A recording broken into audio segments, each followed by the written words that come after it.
श्रीत्रैलोक्यविजया अपराजिता स्तोत्रम्। ॐ नमो पराजितायै।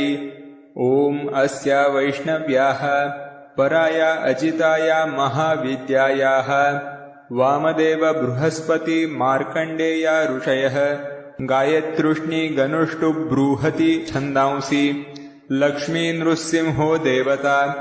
ॐ क्लीं श्रीं ह्रीं बीजं हुं शक्तिः सकलकामनासिद्ध्यर्थम् अपराजितविद्यामन्त्रपाठे विनियोगः।